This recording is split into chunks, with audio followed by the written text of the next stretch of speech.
The moon hung low over the Changa Manga forest, casting a silver glow over the sprawling trees that stretched endlessly into the horizon.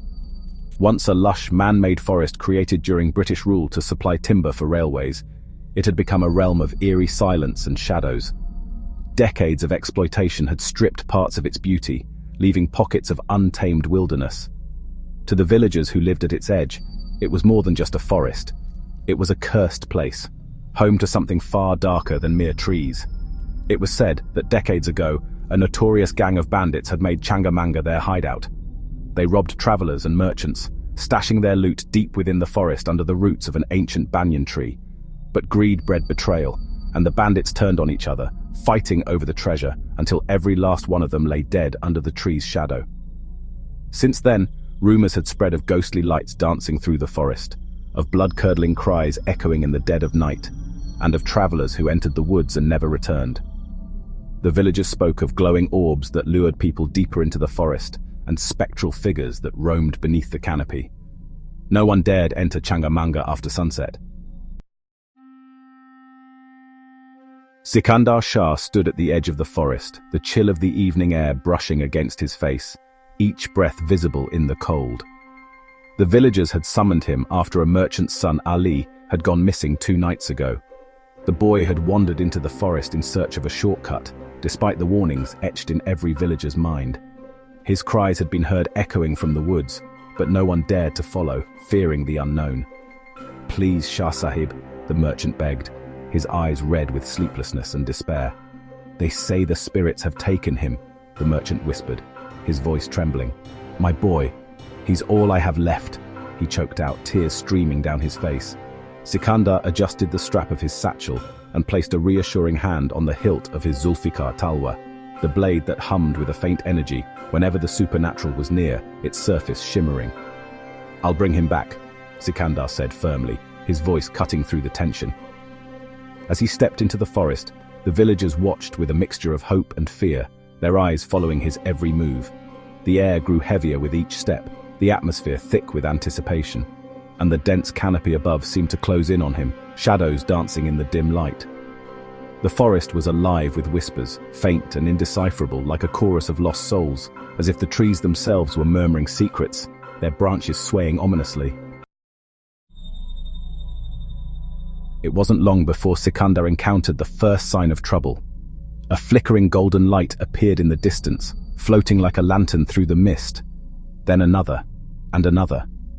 The orbs weaved and danced, beckoning him deeper into the forest. Sikandar tightened his grip on the talwar, his instincts on high alert. As he followed the lights, they suddenly scattered in different directions, leaving him in total darkness. A cold wind swept through the trees, and with it came a guttural growl that seemed to echo all around him. Sikandar spun around, his blade drawn, only to see a shadowy figure emerge from the mist. It was humanoid, but translucent, its face twisted in agony. The figure lunged at him, and Sikandar swung his talwar. The enchanted blade sliced through the apparition, sending it dissipating into the air, but the attack had been a distraction. The glowing orbs reappeared, circling him in a frenzy, their light disorienting. The lights eventually led him to a clearing where the ancient banyan tree loomed, its roots sprawling like tentacles across the forest floor, each root pulsating with an eerie glow. The air here was icy cold, each breath visible in the frigid air, and the ground beneath him felt unnaturally soft, as if it were breathing. Sikandar noticed a patch of disturbed earth beneath the tree, the soil freshly turned, confirming the legend of the buried treasure. But as he approached, the ground trembled violently, and a cacophony of voices filled the clearing. Whispers of betrayal, screams of rage, and cries for mercy echoed through the air. The spirits of the bandits materialized around the tree, their translucent forms writhing in anguish, their faces contorted in eternal torment. "This treasure is cursed," one of them hissed, its voice dripping with venom, eyes glowing with malevolence. "It brought us death, and it will bring the same to all who seek it," the spirit warned, its form flickering like a dying flame. Sikandar took a step forward, his blade raised defensively, the steel glinting in the dim light. "I'm not here for the treasure," he said calmly, his voice steady despite the chaos around him. "I'm here for the boy. Release him, and I will ensure your story is told," he promised, his eyes locked on the spectral figures. One of the spirits, taller and more menacing than the rest, stepped forward. The boy trespassed. "He is ours now," it declared, its voice a guttural growl. Sikandar's heart pounded, but he stood his ground, his resolve unwavering. "Your betrayal binds you to this place," he said, recalling the law his grandfather had taught him, his voice firm. "But your curse doesn't have to take others," he continued, his tone softening. "Let the boy go, and I will perform the rites to give you peace," he offered, his eyes filled with compassion. The spirits hesitated, their forms flickering like ghostly flames. Then the taller spirit bellowed in rage, its voice echoing through the trees. "No peace for traitors!" it roared, and the bandits surged towards Sikandar. The battle was chaotic, a whirlwind of steel and shadows. Sikandar swung his talwar, the blade glowing brightly as it struck the spirits, momentarily dispersing them into wisps of smoke before they reformed.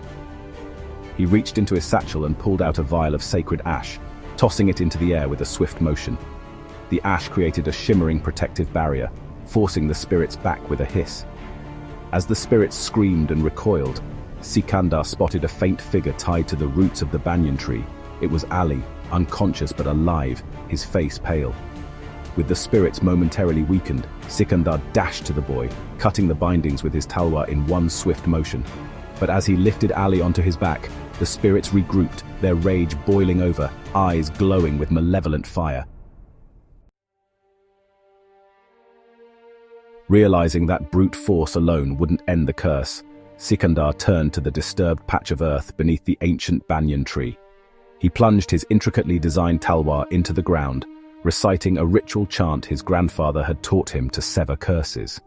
The earth trembled violently, and a faint, eerie glow emanated from beneath the tree.